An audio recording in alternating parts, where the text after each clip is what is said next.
Now let's begin our presentation of Murder Maestro Police.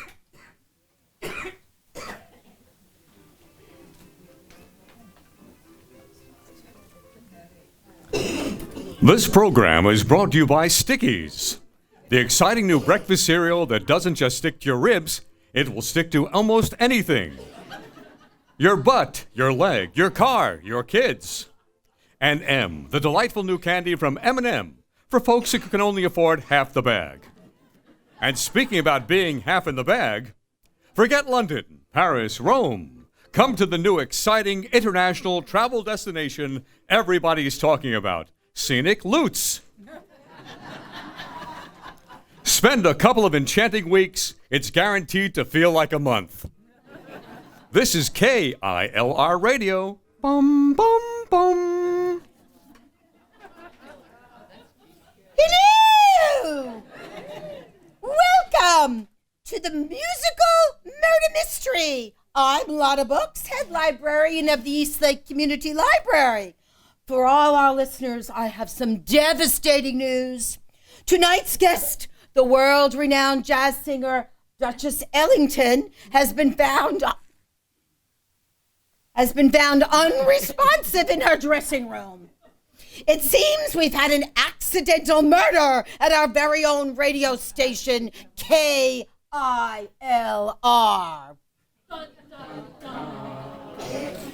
We began this station a few years ago to counter government funding cutbacks, and we've been quite successful. Until this evening, that is. The forensics people from the Pinellas County Sheriff's Office have arrived to secure the scene of the crime.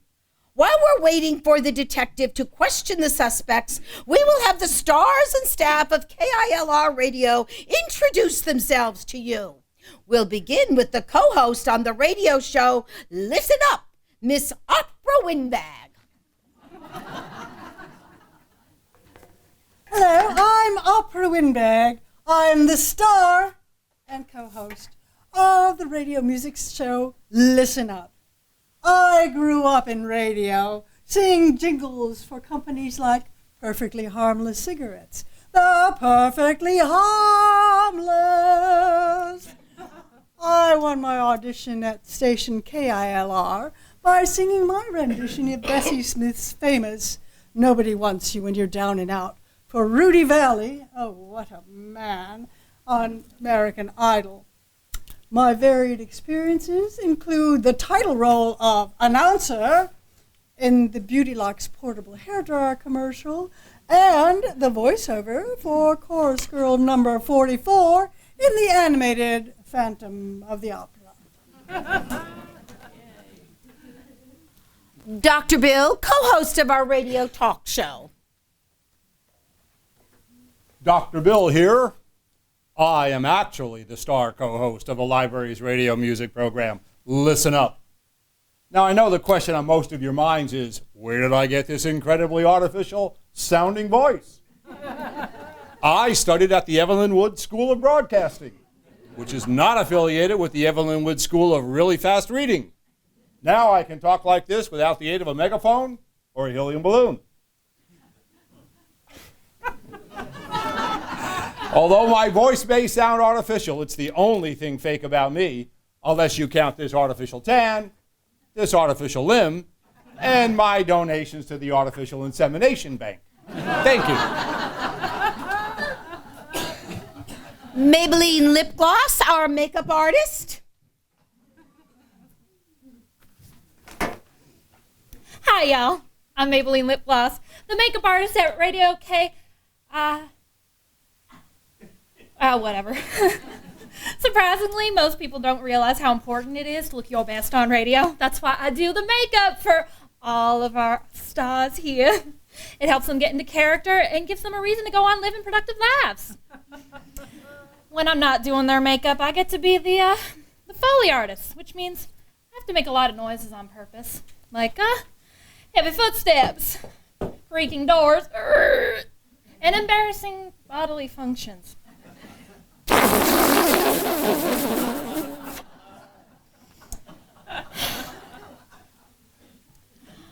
Although I'm only 20-something, I've been happily married and widowed twice. And like I've just sold my first book. It's called How You Can Become an Overpaid Makeup Artist in Your Spare Time. It's totally awesome, you know? Jelly Roll Goodman, our sound engineer. Jelly Roll? Jelly Roll! Hello, everybody. I am Jelly Roll Goodman, also known as Punch Drunk or Jelly Belly, six pack, two fingers. A lot of people call me just plain intoxicated. I am the microphone manager here at Killer Radio. It's my job to tangle up the cords and wipe the spittle off the microphone, or stand in cases of an emergency, such as somebody putting ear-piercing feedback in the microphone that'll deafen everyone in 2-mile radius. In case you didn't know, I just got back from vacation in the Fatty Arbuckle Jr. Rehab Clinic in Maui. And I learned something really important. I need to start taking it one drink at a time. Does anybody here want to hit? There's always one.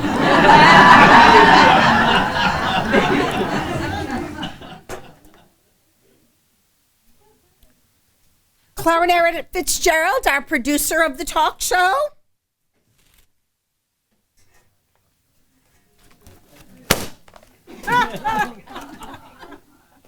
Clarinetta Fitzgerald, that's me. I'm the producer of the music radio show Listen Up! I was named after my father, who reminded my mother of a clarinet. But I never understood that particular sexual innuendo. Some people say I have a rough exterior. So I never graduated from the Emily Post School of Charm. So bite me. I have a 5-pack-a-day chewing gum habit, but hey, that's what it takes to relieve the stress around this place. When I'm really strung out, I go down to the men's locker room and try and pick up guys. This isn't an easy job, but thankfully it doesn't require brains, talent, or good hair. Basically, any mouth breather can do it as long as you don't have cholera. And, like mine, your criminal records have been sealed.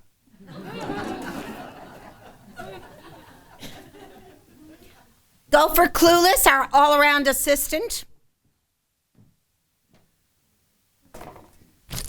Dude,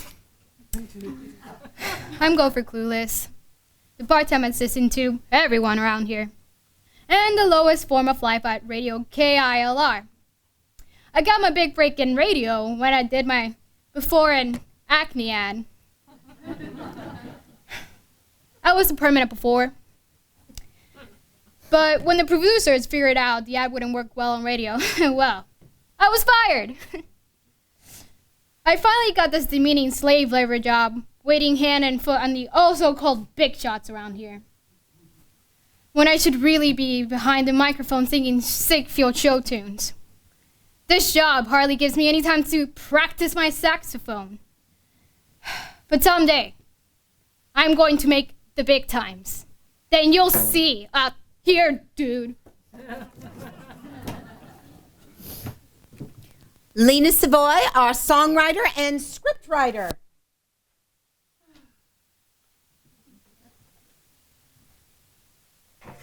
Hello, I'm Lena Savoy, the program scriptwriter for the salacious radio program Listen Up. I was formerly head writer for the Oscar Mayer jingle department until I found out what they put in those salacious wieners. Yuck. Before that, I wrote the most famous words you find on all mattress pads. Do not remove this tag under penalty of death. I've always had a way with words, especially bad words. And I've eaten plenty of salacious soap for it. Now, I just work on improving my vocabulary by learning one new word a day. Today's word, salacious. Tomorrow, I'm going to learn what it means.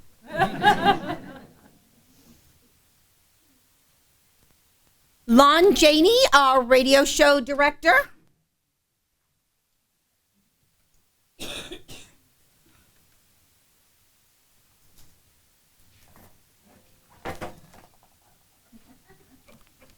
Good evening.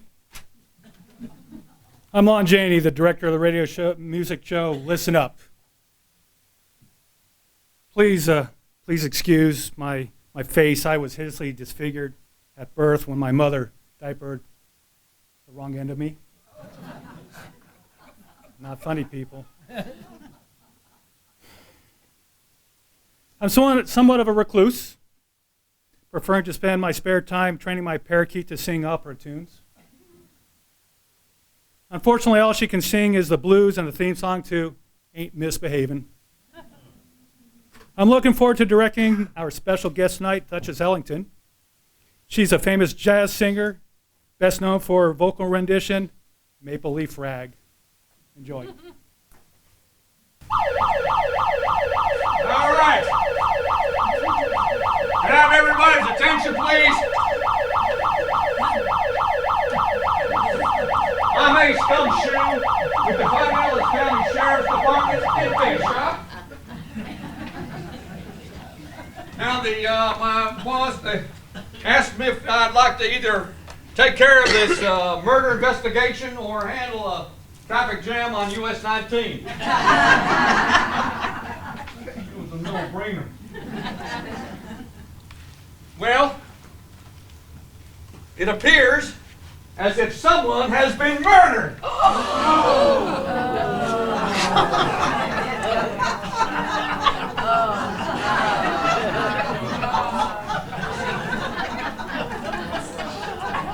And it looks like this is the victim.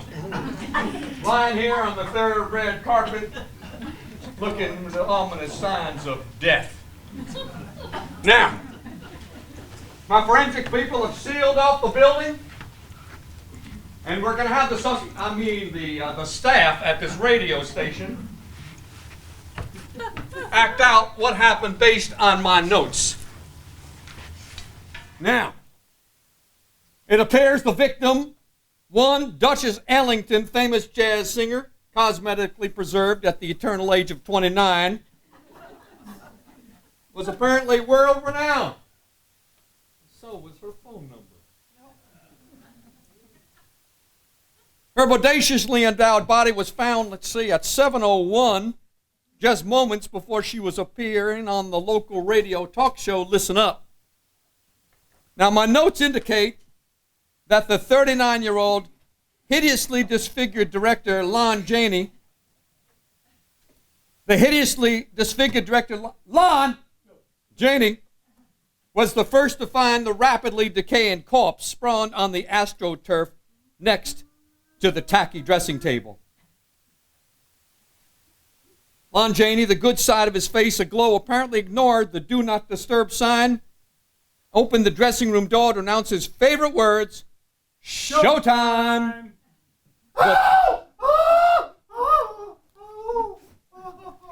But the cliche caught in his throat as he saw the shocking display of talent lying lifeless on the floor. Reflexively, he grabbed Maybelline lip gloss, the 22-year-old makeup artist as she passed on her way from the restroom. Twice a widow and no stranger to sudden death, Maybelline rushed to the dead woman to check her pulse and eyeliner, then ordered Lon Janey to call for help. The first person to hear Lon's red alert was Clarinetta Fitzgerald, the 32-year-old producer of the struggling program. She was $2 down in the control room trying to make sense of her life. Never having attended charm school, she uttered a curse worthy of a seafaring mother and followed Lon Chaney the short distance to the Extinguished Stars dressing room. Now, upon examining the body, Clarinet noticed Duchess was stylishly clad in spangles and bows. Her hair had been bobbed and curled, and her radio makeup had already been expertly applied. A layer of red lipstick outlined a silent scream from her voluptuous mouth, and two thickly mascaraed eyes gazed sightlessly at the spellbound group. Except for the unpleasant interruption of death, Miss Ellington appeared ready to face the hot lights and unforgiving microphone of radio, as well as the dull drivel of talk show repartee. But she had answered her last probing question, endorsed her last exorbitant paycheck, slept on her last casting couch, sung her last cab song, and made her last enemy. The only thing she's dressed for now is her final appearance.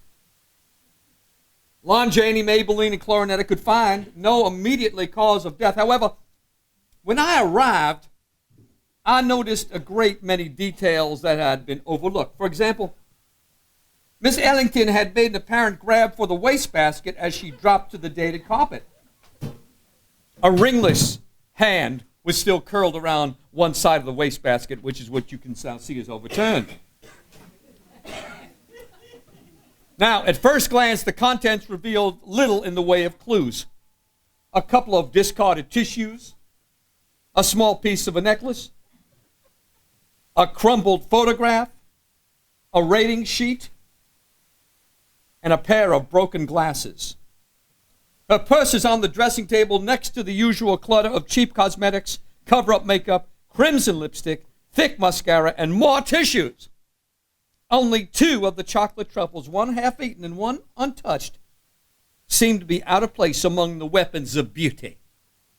Now, the shocking news of Miss Ellington's ultimate death spread through the radio station like a case of head lice. And everybody in the studio seemed to have visited the room.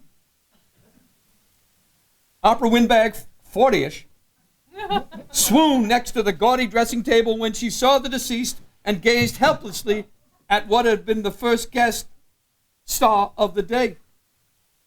As Opera fell to the floor, incurring a splinter in her behind, I might add, she sat transfixed, twisting her necklace around a diamond-studded porcelain fingernail. Dr. Bill also ordered something, brushed his bleached blonde hair off his tan forehead, and took charge of the stunned group, immediately cautioning them, "Do not touch anything." His charismatic manner and cheerleading squad background made him a natural leader.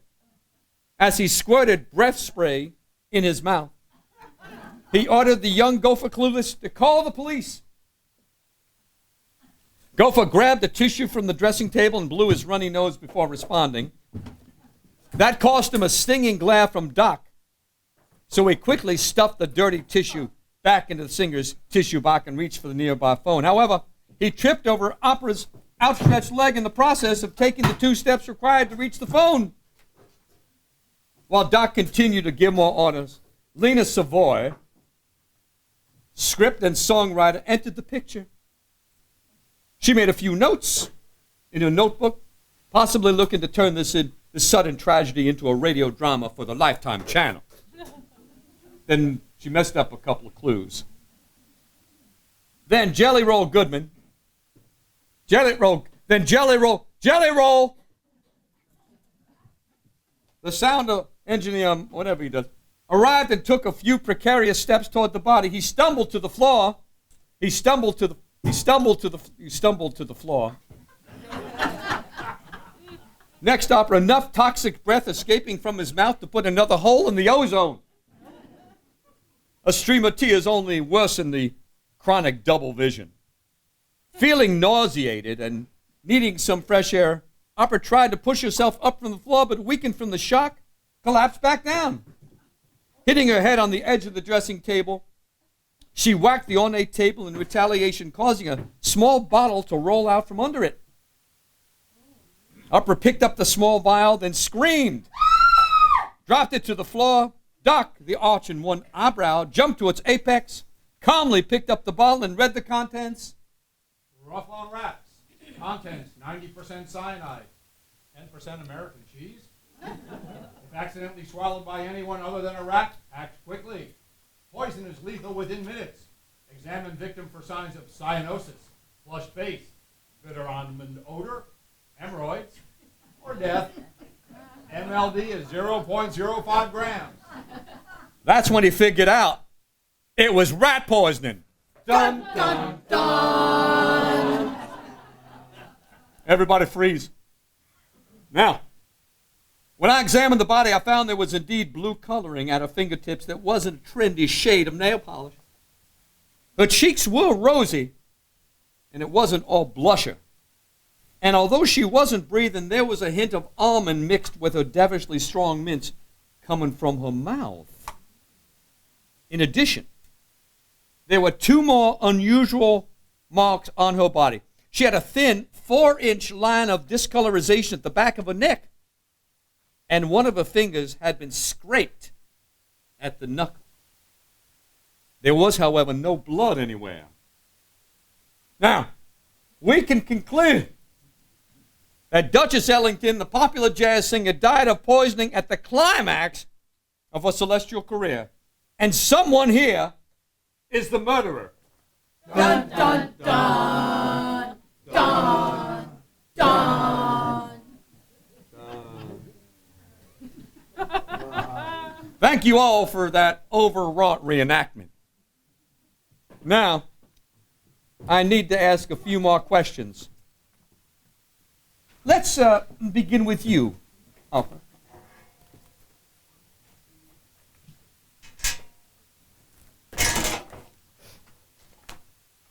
Don't look at me. I didn't kill Duchess. She and I were old friends. We went to radio broadcasting school together. I know she looks a little younger than me, but she's 39, same age as I am. She bought that body, and she bought that face. If I had her money, I'd look 10 years younger, too. But I'm not complaining. I've done all right. We've both done all right for two young, naive girls from Palm Harbor. She made it big in the music world, and I have my own radio talk show. I was thrilled to have her with me on the show. It's been years since I've seen her. She called me when she got into town last night, and we made plans to go out together to celebrate. Champagne, caviar, burgers, the works. I really look forward to having her on the show. But I didn't kill her. She was my friend, and I don't forget a friend. Dr. Bill, your statement, please.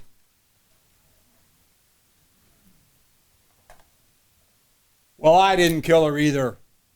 The truth is, I was in love with her.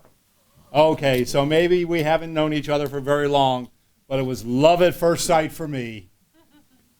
I met her a few weeks ago when she was in town to promote her latest song, I Love Barney.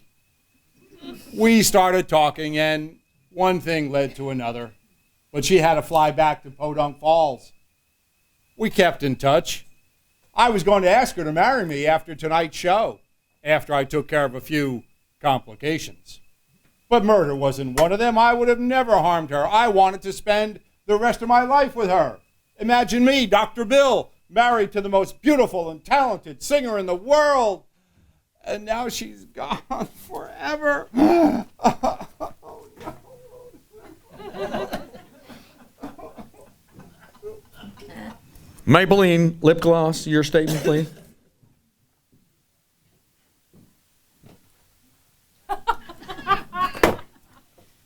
Oh, she was beautiful, I'll grant you that.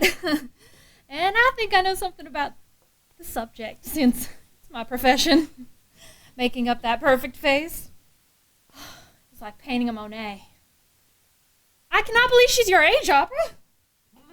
Her skin was like the sun, warm and radiant. Your skin was like the moon, shiny and pitted. Doing up her face was like painting a Picasso in his cubist years. When I got done finishing doing her makeup for the show, she looked, well, you know that expression, if looks could kill. I'm telling you, that face is a murder weapon all on its own. Oh, now, Duchess, she usually does her own makeup. But when I told her I made all mine from dead insects and rotting vegetables, she was intrigued and let me do hers. I was dying to get my hands on that face, and it was my greatest achievement. Man, you really think I'm going to destroy my own artwork? Jelly roll, Goodman. Jelly roll. Jelly roll. Your statement, please. Oh. Statement. Well, I didn't kill her. I don't even know this lady. Never met her before. Well, I take that back. I take it back. I did go in her dressing room just to find out what color microphone she wanted, stuff like that. That's what we do right here, folks. When right, big star comes in, we ask them what color microphone they want, stuff like that. Yeah, that's all I gotta say about that. But I'll tell you what, my main purpose for talking to her was to tell her that, you know, these singers, they all spit all over the microphone, right? You know that. So I was trying to tell her not to touch the microphone because she can get germs like leprosy or something. But she didn't need no advice from me. She was a star. She knew her way around the microphone. She could spit all over the microphone. She had such nice spit.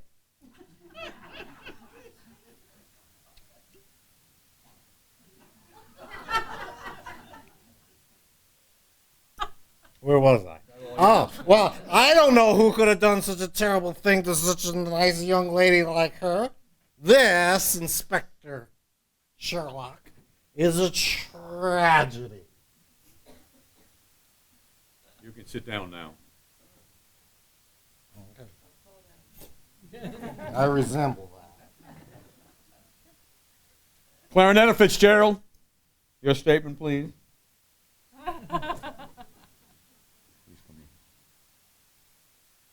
Please come here to the microphone. Your statement. Thank you. Thank you. Thank you. Thank you. Thank you. Just your statement, please. Tragedy? I'll tell you what's a tragedy. These rating sheets. Look at this chart.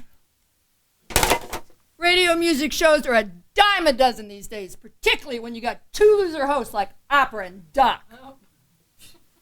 Don't look at me that way. I'm the only one being honest around here. And while we're on the subject of truth, I'd like to mention I didn't kill Duchess either.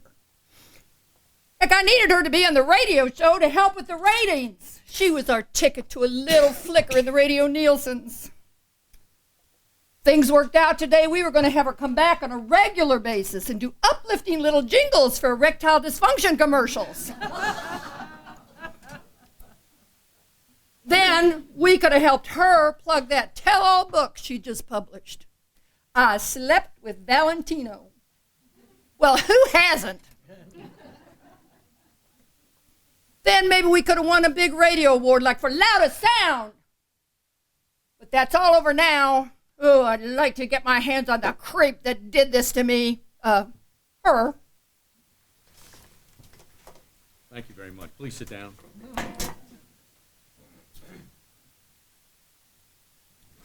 Go for Clueless. You have a statement? In the microphone, please. First of all, to you? To her, don't you mean? I'm sorry, people, but I am too overcome by all of this to talk about it. No one knows this, but I've had a crush on her since she sang Happy Birthday, Mr. Governor. I know you think it's crazy, coming from a dumb kid like me. But I've got feelings too, you know. I've got every one of her records. My room is wallpapered with her sheet music. I've sent her letters, presents, candygrams, spam even, including a life-size poster of myself. She was my whole life. And all you can talk about is yourselves. What about her? Dying there, better than yesterday's show. Walking into that dressing room today was the greatest moment of my life. I brought her some chocolate truffles. I read they were her favorite in some music tabloid. But now she'll never get a chance to tell me anything. She'll never get a chance how much she appreciated my thoughtfulness. Miss Lena Savoy.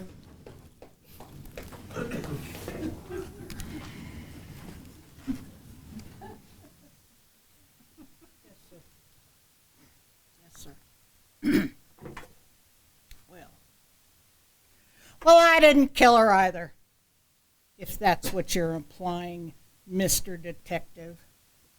I never even saw her. I meant to, but I got so busy I didn't have a chance. Actually, I met her a long time ago on a plane. She gave me my start writing lyrics. I was going over one of my unsold tunes, trying to figure out why no one wanted to buy a song about my uterine problems. And she asked me about it. I let her look it over, and she loved it. After she made a few minor changes, she changed uterine problems into heartaches. It sold more copies than the King James Bible. I wouldn't be where I am today if it weren't for her, writing radio scripts. Not that I'm in any place special, but at least I have a job. I learned a lot from her. I was hopeful we could do something together again. I guess that won't be happening now. Lon Janey. Lon Janey.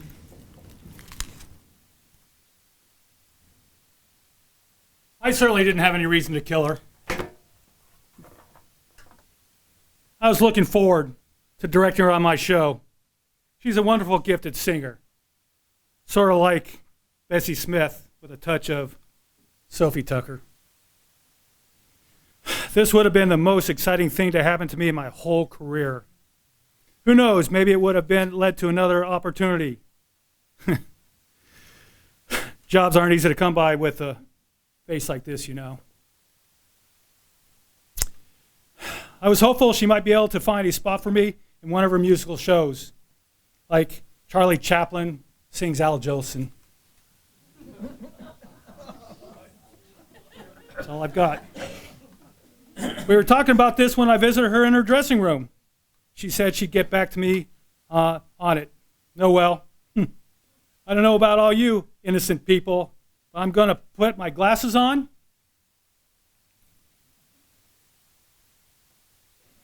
and have a look around. Again, maybe I'll find some clues among her things and discover which one of us is not exactly telling the truth.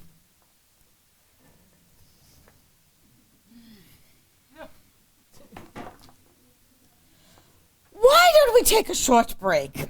Help yourself to food and drink in the outer hallway, and don't forget to read the clues on the back doors and check the crime scene.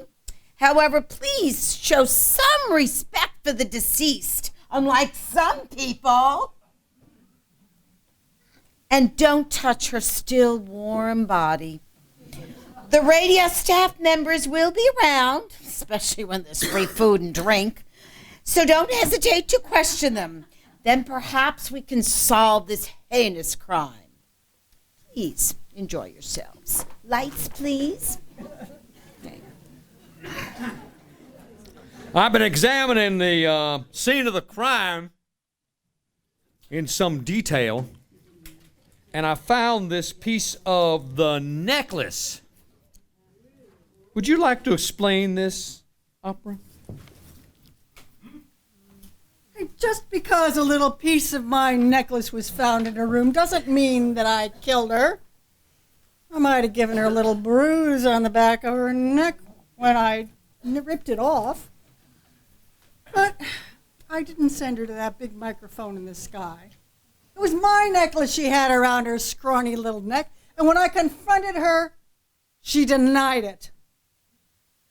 So I guess we weren't the best of friends after all.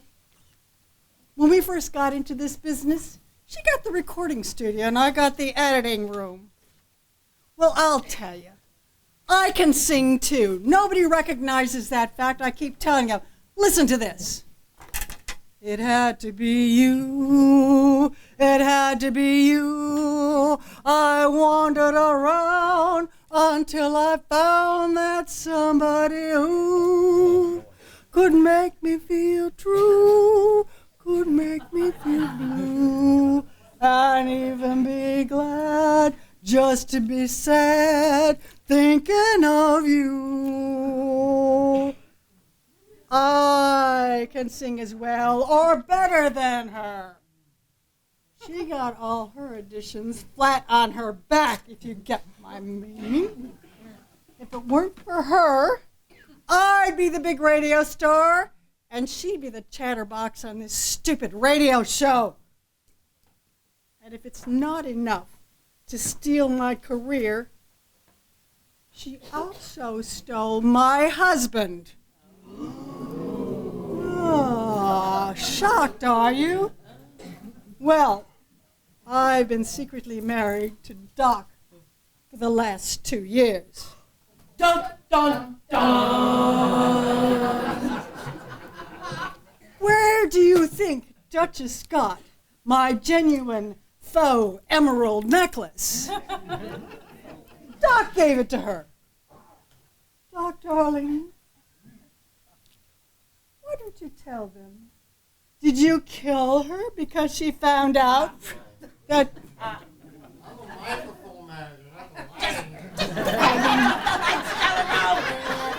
We're trying to shed some light on this subject. Now, would you please sit down if you can, or fall down, whichever is the easiest for you. All right, Doc. Did you kill her because she found out you're a self-centered, two-timing egomaniac? Shut up, Opera. And why don't you wipe Shut that up. stuff on Opera, your face shut over to up. your face? Sit down, Opera. Shut up. You're not half the woman Duchess was.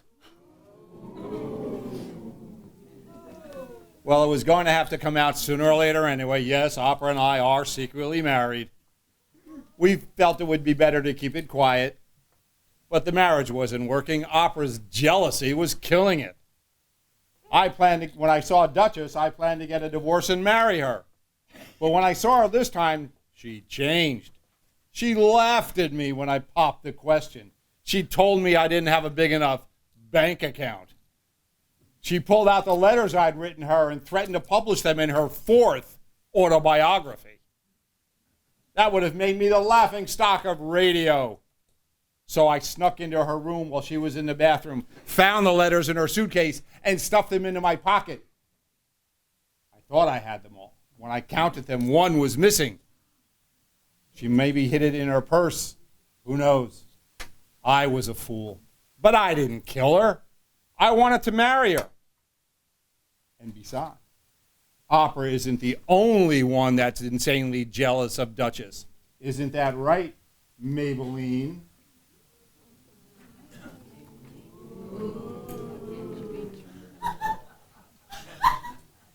Jealous?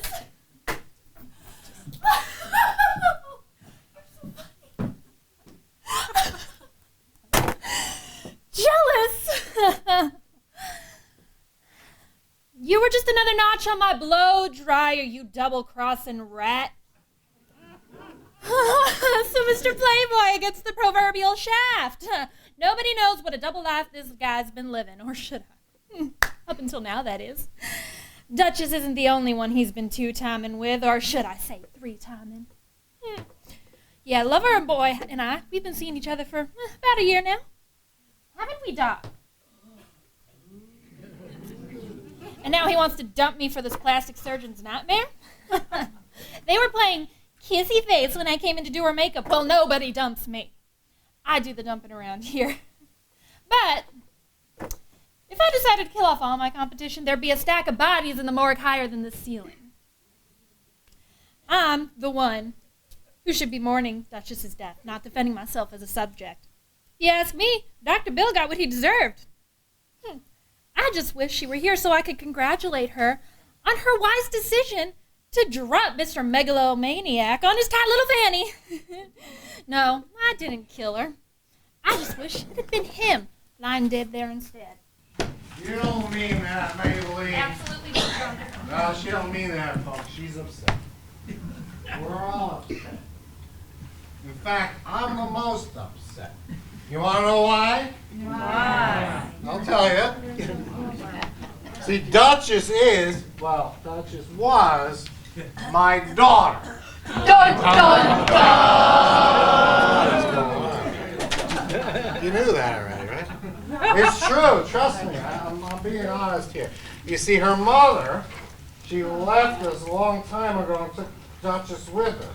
She left me because she said I don't know why she left. I was the one that gave her singing lessons. I'm the one that made her the big star she is today. And so when she was all grown up, I just wanted to meet her and get to know her. Tell her who I was.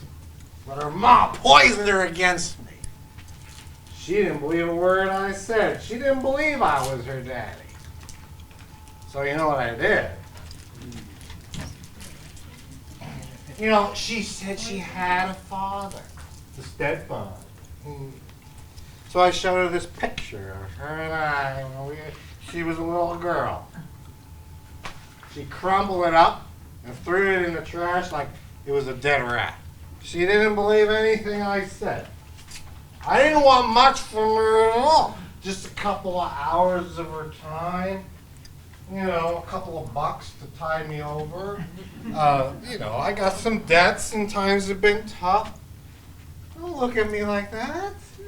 The price of nighttime cough medicine skyrocketed. You know it. Yeah, oh wow.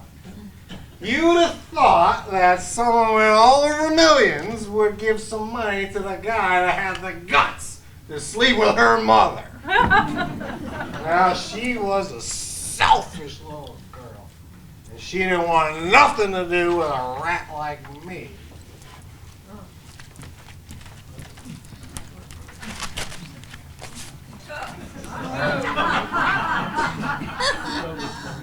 Rat?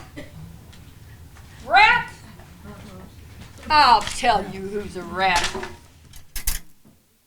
Duchess's stepfather, that's who. They were two of a kind. Believe me, I know. That rodent had me fired from his music company and blacklisted. All because I wouldn't give his sweet-faced little daughter the lead in the musical comedy version of The Jazz Singer.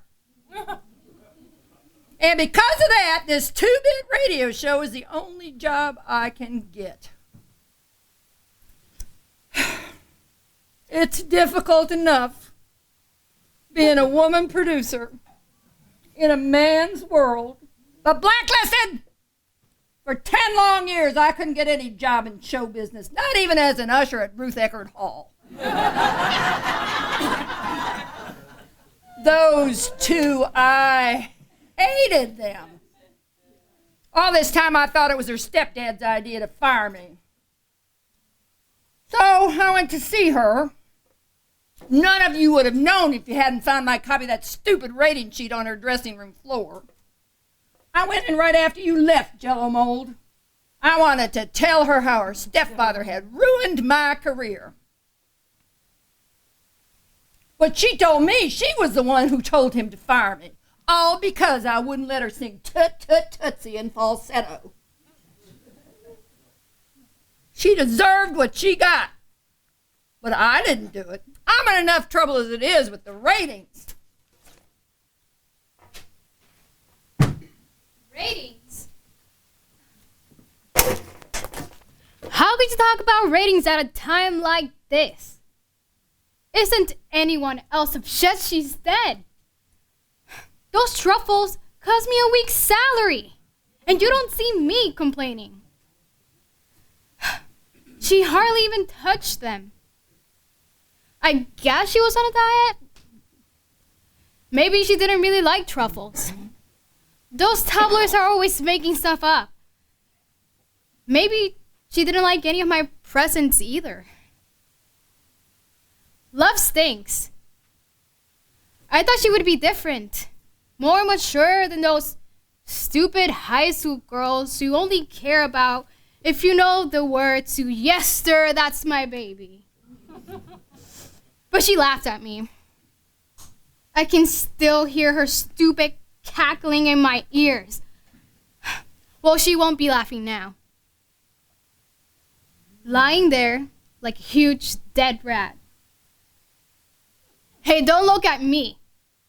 Just because I'm in charge of getting rid of the vermin around this place doesn't make me her killer, dude.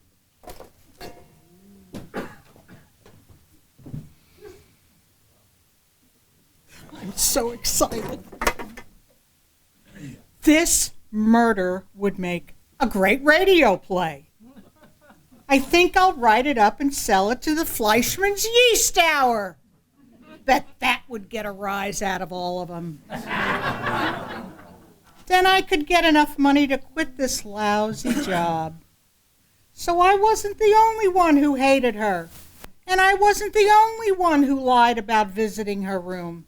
That song I told you all about, it was a collaborative effort. It wasn't a collaborative effort. It was mine. All mine. But she said we should put her name on it because she had more clout and could sell it faster that way.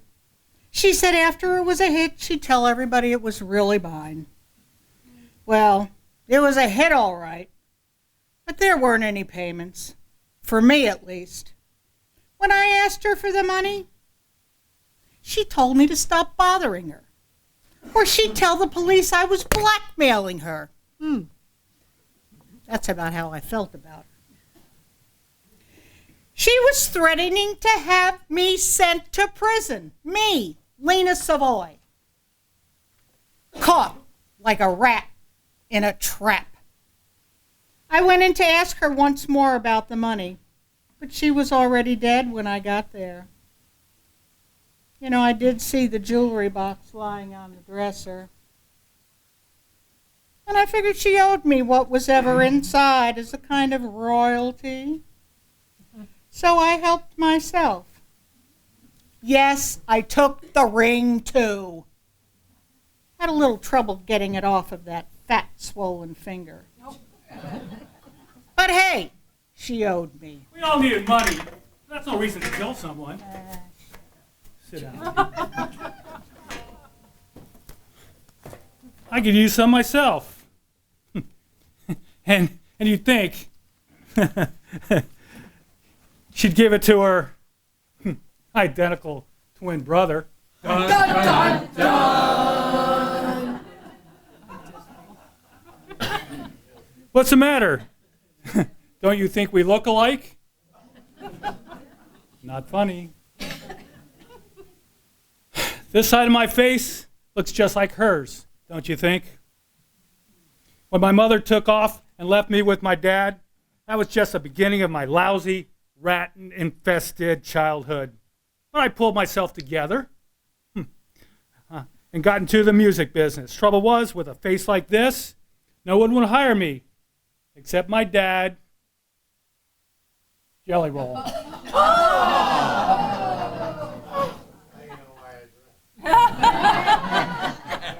Welcome to my life. He got me into this lousy job directing two egomaniacs fighting over microphone time and blurting out idiotic comments to their guests. I thought maybe she could get me into a real directing job being her twin and all. But I was dead wrong. Well, not like Sis. She made it plain when she slapped me across the face. I can still feel the sting. She broke my glasses. But I didn't poison her. I didn't need to. She had poison running through her veins. So, officer, it's true. We all hated her, but only one of us killed her. And the murderer is apparently here. What do you plan to do about it? Well, quite frankly, I'm more confused than I was before I talked to you clowns. Listen, I'm going to need some help, or my bucket's going to be in a bucket. I understand a bunch of you all are amateur detectives. Let's see if you can solve this mystery before the press arrives. You folks don't want that ugly headline staring at you from the supermarket checkout, do you? I can see it now. Super sleuth slip on solution of stiff in city soiree. That's kind of embarrassing, isn't it? I'm sure you know about that. I saw you at Publix. I know you would. So, would all you would-be detectives fill out your police report? Y'all got your police reports? Y'all got your police reports? Is this an English-speaking audience we have? And hand them to me as quickly as possible so I can make an arrest here. Now, be sure to fill out the tiebreaker question at the bottom so the sleuth with the most right answers get his just desserts when this fiasco is over. Feel free to look around, check out the evidence, but don't touch anything except for the desserts, of course. Okay, dessert time, dessert time. You know, to tell you the truth, I really thought it was you, Jelly Belly. What do you have to say for yourself?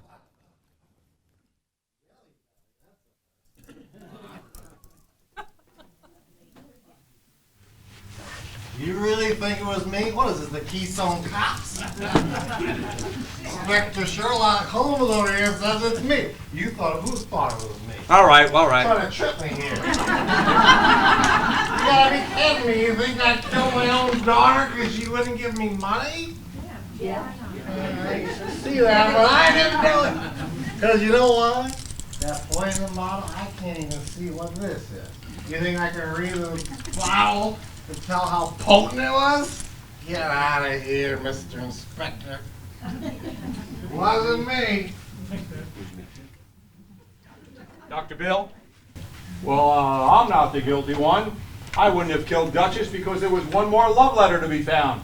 So I needed her alive. I had to find that last letter before someone else did, and before I did anything like that. All right. Lon? Well, I didn't kill her, even though I expected a better reaction from her when I told her I was her twin brother. Opera? Nope. You got more? I do. That was a dramatic pause. That was a real dramatic pause. I could have put a truck through that. This murder was obviously premeditated. If I had killed her, I would have done so in anger, right after she slapped me in my face. Don't you remember? It's still red from the whack she gave me. Are you done now? I just didn't have time to put her lights out. All right. Thank you. Opera? Believe me, I would love to have killed her. But I just had my nails done and it would have ruined the polish. And if you recall, it was I who found that poison bottle. Mm-hmm.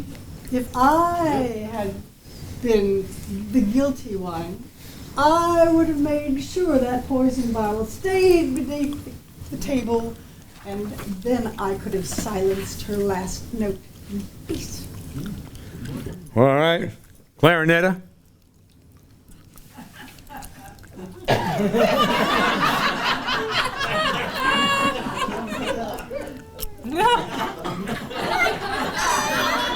Clarinet, you have a statement? Like I've been saying all along, I needed her to be on the show to help with the ratings. I'm sure not going to kill her before the show goes on. Not good for ratings. Now, afterward, that might have been a different story. I could have had her exclusive, her swan song. Gopher? Dude, that would have been too obvious. Since I brought her the truffles and handled the rat poison. I may look stupid, but I am dumb. Lady Savoy? Don't be silly. I didn't do it. I went in after she died, just like I told all of you. Remember when I grabbed her ring off? I could have never taken that ring off if she had been alive. She would have scratched my eyes out. And when I scraped her knuckle getting it off, there was no blood. Another indication that she was dead. Nope, I didn't do it either. There's only one person left. Who could have done it?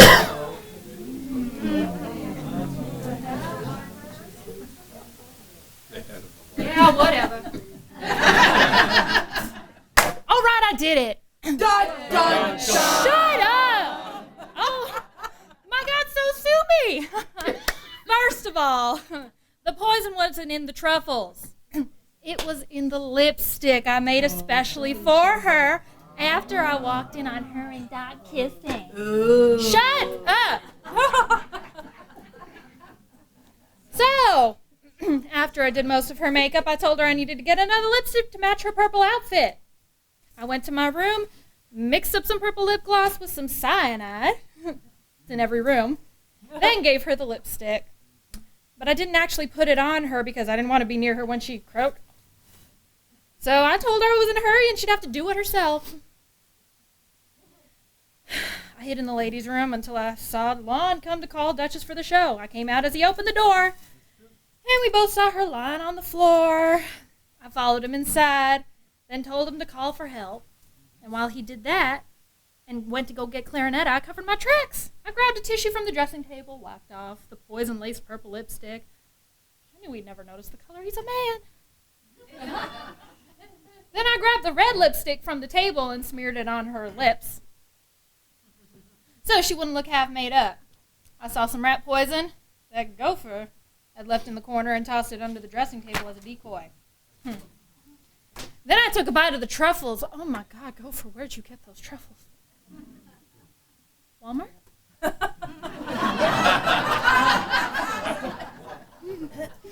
Oh, like I was saying, took a bite out of the truffles to make it look like she'd eaten poison candy. So, if you remember the clues, 1, the red lipstick she was wearing at time of death did not match said purple outfit. Ew. 2, there was a purple lipstick stain on the discarded tissue, not a red stain, and there was no purple lipstick to be found. 3, I mixed my own makeup and could easily add poison to it. 4, doesn't take much cyanide to kill a person. Or cheese. 5, I took a bite of the truffle right in front of y'all because I was the only one who knew it wasn't poison and because it was delicious. Now, with those clues, you should have figured out that I was the murderer. Now, somebody pass me that other truffle. I'm dying for some sweets. All right.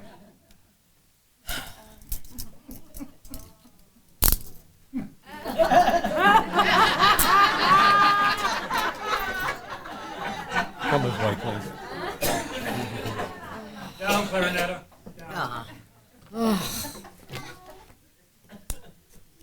Thank you all. I'm Lois again. Thank you all for coming tonight and supporting our library. I want to thank our performers.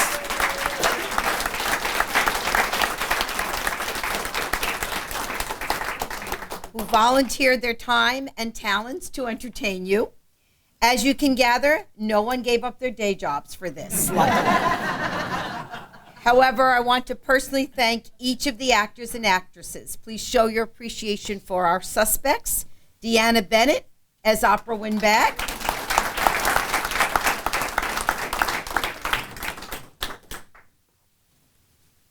We have some drippy flowers, I'm afraid. They've been in water. Phil Wagner as Dr. Bill.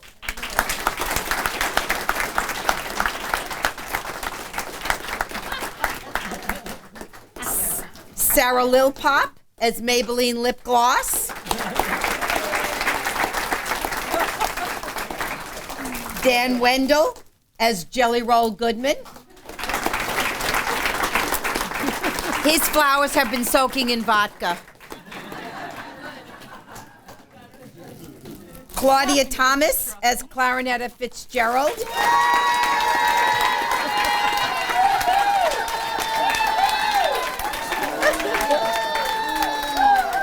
Newcomers Club will never be the same.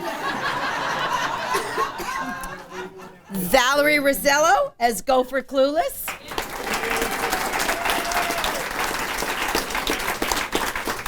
Alexis Pennington as Lena Savoy.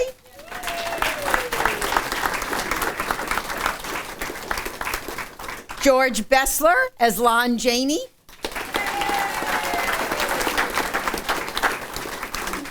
And of course, Mark Simpson, who not only played the part of Inspector Ace Gumshoe, but also directed our ragtag band of performers. Also, we have to give some love. And our library director, Lois Annell, who played. And it's my birthday today, and I'm spending it with people I love. At this time, I would like you all to take a bow. Can you announce our winner? And we'd like to sing Happy Birthday to you. Happy birthday to you. Happy birthday, dear Lois. Happy birthday to you. You know, we have been planning this for a long time, but we didn't know you guys were going to do that. So we have a special thing for you tonight, Lois, for your birthday. I didn't buy flowers for me. Happy birthday, Lois. Thank you. And just like the other lovely ladies in the show, I'm 39 also. You announce our winner? Okay, I will. Okay. First, before I announce the winner, I would like to present Claudia Fayola and George Bessler from the Eastlake Fire Rescue with a $500 check to be used for whatever they seem. They're a wonderful community partner. Okay, and we really appreciate all that they do for us, so we wanted to do this for them. Okay. Thank you. Okay. We also have a small honorarium for our wonderful director. Oh. And now for the moment you've been waiting for. Okay, now several audience members did have the right suspect as the murderer, but we looked at all of the answers as well as the tiebreaker questions. And the winner is... Tell me what the answer. Okay. Dun, dun, dun! This first, it's like they had all... They had all the answers. Maybelline Lip Gloss, Jealousy of Dr. Bill's Affair, Poisoned Truffles, and then they crossed out and put Makeup. Poison Makeup, okay. Makeup. And the three tiebreaker questions are Sherlock Holmes' housekeeper is Mrs. Hudson. The title of Kinsey Malone's J is for Judgment. And how many books did Agatha Christie write? Anything over 75, they say. She had 82. So, all right. And the winner. Yeah, you want to know the winner. All right. Christine Dandera. Hey. All right. Miss Susan, can you please get... Oh, you got the basket? Come on up. You win a weekend for two on the Howard Franklin Bridge. And a night in the Pinellas County thing on 49th Street. Come on up so we can get you in the video. And you can be that's real stuff that Jelly Roll gave you that booze in. Yes. He even sampled it first. Okay? Now all you have to promise, okay? We have a little respect for the dead, please. Thank you. Because they have to die tomorrow, too. Yes, you have to die again tomorrow. For the matinee. Yeah, for the matinee. Now, you all have to promise, if you know anyone coming tomorrow, please don't reveal the murderer. All I right? think all of these guys are going to be here tomorrow, right? You bought the double ticket deal, right? Okay, good. We really thank you for your support of our library, and we hope that you have enjoyed this evening as much as we had performing for you. So, Yeah. thank you all very much.